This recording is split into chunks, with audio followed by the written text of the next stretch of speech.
ছোটবেলা থেকেই কোরবানির ঈদটা আমার জন্য অনেক এক্সাইটিং, কারণ এই সময়টাতে আমি ঘরে কম বাইরে বেশি থাকি, স্পেশালি গরুর হাটে। আর ব্যাপারটা যদি নিজেদের গরু কিনতে যাওয়া হয় তাহলে তো এক্সাইটমেন্ট থাকে একদম তুঙ্গে। ওকে, সো আজকে হচ্ছে চাঁদ রাতের আগের দিন। কালকে চাঁদ রাত, আজকে সকাল থেকে ফাটায় বৃষ্টি পড়ছে। এখন যাচ্ছি গরু কিনতে। ক্যামেরা নিয়ে যেতাম, বাট ডেফিনেটলি রাস্তায় বা হাটে অনেক পানি থাকবে, দ্যাটস ওয়াই যাচ্ছি না ক্যামেরা নিয়ে। এখন আমাদের শেষ ভরসা আমাদের এই ফোন।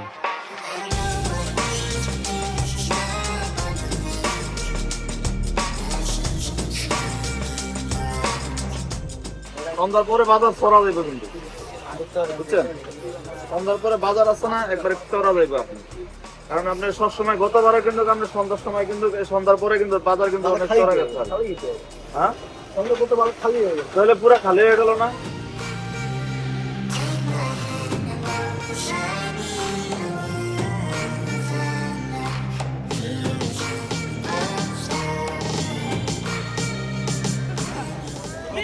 কত ভাই? 120 মাশাআল্লাহ। 1.25 দিন। হ্যাঁ, আপনি কত পারবেন?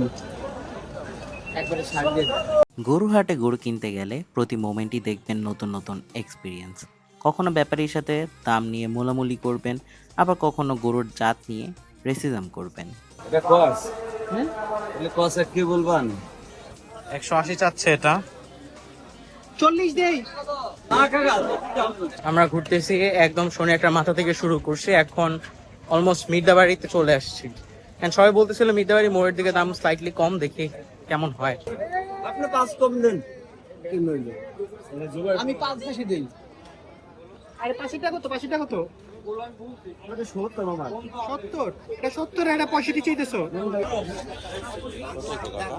150 চাইতেছে। হ্যাঁ, 150 চাচ্ছে, এখন দাম হইতেছে না, মানে চাইছে তো অনেক। ফাইনালি অনেক দামাদামির পরে আমরা কিন্তু এই গরুটা পেয়ে যাই 1.5 লক্ষ টাকাতে। শুরুতে এটার দাম আমার যতটুকু মনে পড়তেছে 1,90,000 টাকা থেকে শুরু হয়েছিল, অ্যান্ড আলহামদুলিল্লাহ 1.5 লাখ টাকায় আমরা সেটাকে ডিল ব্রেক করতে পারি। যদিও আমি অনেক চেষ্টা করতেছিলাম 1.5 লাখ টাকা ভাঙতে, অর্থাৎ 1,48,000 বা 47-এ নামতে, বাট আলটিমেটলি খুব একটা লাভ হয়নি।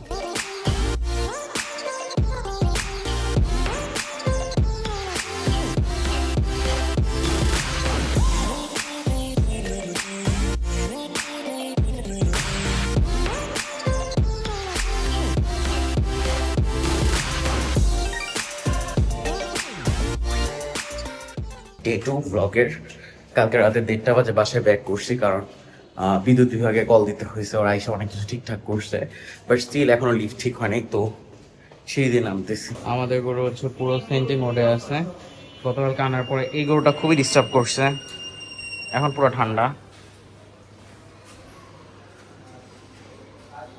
গতকালকে যে ডিস্টার্ব করছে এটা, এই যে দেখছেন, আবার আবার ডিস্টার্ব করে ভাই। এটা নিচে হচ্ছে 130-এর মতো প্রায়, এটা পড়ছে 91। এটা রাতে আনছে কালকে, এটা তো ভয় পায়। আচ্ছা, এটাও নিচে 1.5 লাখ, এ পাশেরটা। তো মূলত হচ্ছে আমি আমাদের একটা বই আছে, ওটা ডেলিভারি দিয়ে আসি উইয়ার প্রাইভেটিয়ানের।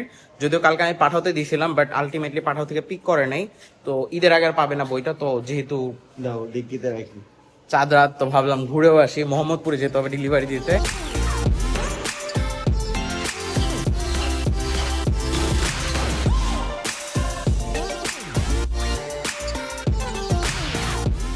আচ্ছা, একটা গুড নিউজ বা ব্যাড নিউজ কি বলবো জানি না, বাট অর্ডারটা ক্যান্সেল হয়ে গেছে। ছেলেটা একটু আগে বলছে যে সার্টেন ডিসিশনের জন্য ক্যান্সেল করতেছে, সো 50% ডেলিভারি ফি চার্জ করলাম, উইচ ইজ 40 টাকা। তো ওটা উনি পে করে দেবেন। তো আলটিমেটলি এত দূরে আমার যেতে হবে না, মোহাম্মদপুর, অ্যান্ড ব্লগটা আই গেস কন্টিনিউ করতে পারবো।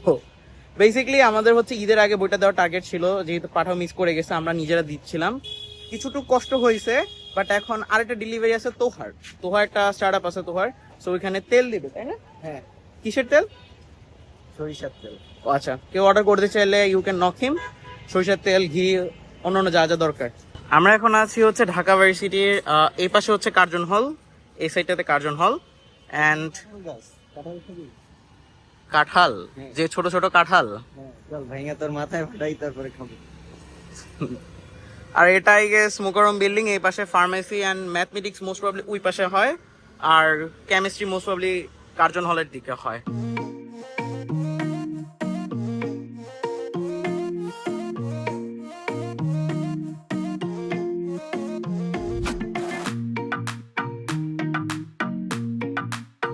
আমরা এসেছি তোহার বার্ডস শপে।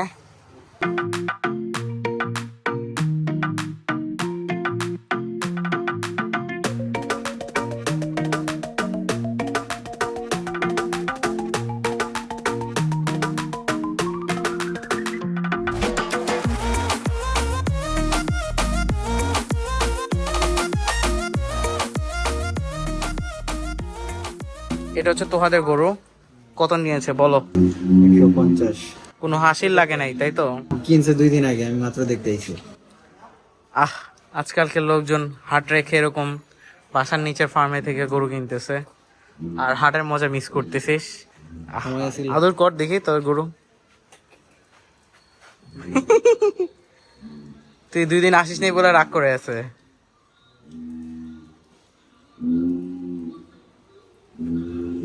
এটা কি পাজি না এটা ভয় পায়?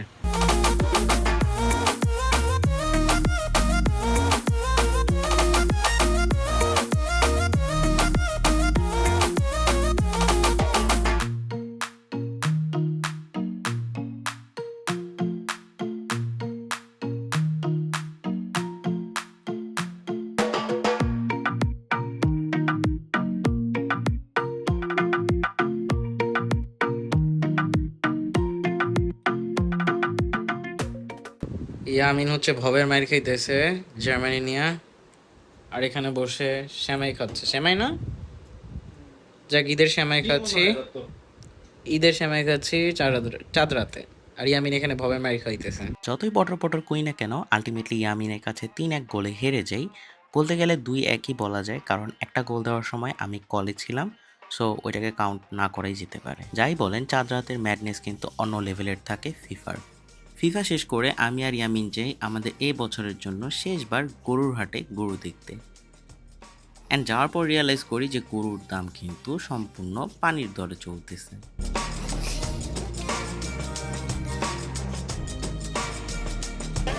ভাই কত কত কত? 73,500, 61, 95। আগে একটা বড় গরু দেখলাম, 1,30,000 বলেছেন ব্যাপারী, ক্রেতা বলছেন 1 লক্ষ টাকা। অ্যান্ড তারপর আর দামাদামি হয়নি। যে গরুটা 130 বলছে, সেই গরুটা আমরা যেদিন আসছিলাম সেদিন মিনিমাম 150 নিচে ভাঙতো না, তো অবস্থা এরকম নামছে আর কি, মানে 160 মিনিমাম যাইতো আর কি যেদিন আমরা আসছিলাম। কত নিছে ভাই এটা? 63।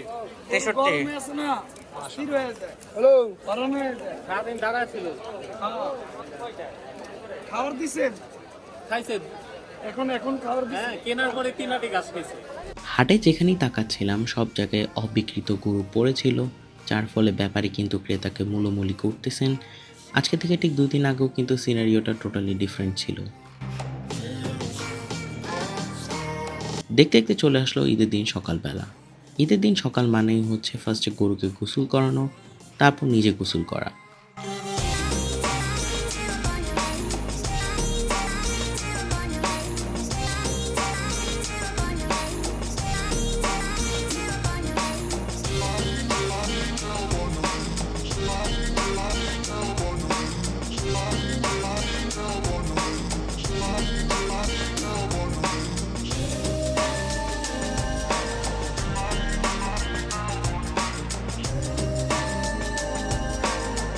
আজকে হচ্ছে ঈদের দিন সকাল 6টা।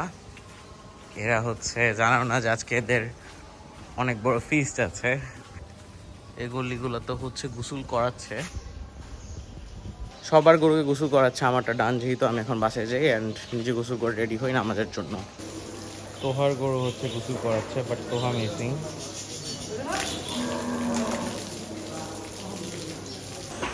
বেচারা নিজে বুঝতেছে না এত সকাল সকাল ওকে কেন নিয়ে আসছে। সিয়ামের ওয়েট করতে করতে এই মসজিদে নামাজ শুরু হয়ে গেছে, বাট এখানে নামাজ শুরু হওয়ার আগেই মোটামুটি একটা গরু ফালায়া কেটে ফেলছে। কি মনে হয় হবে?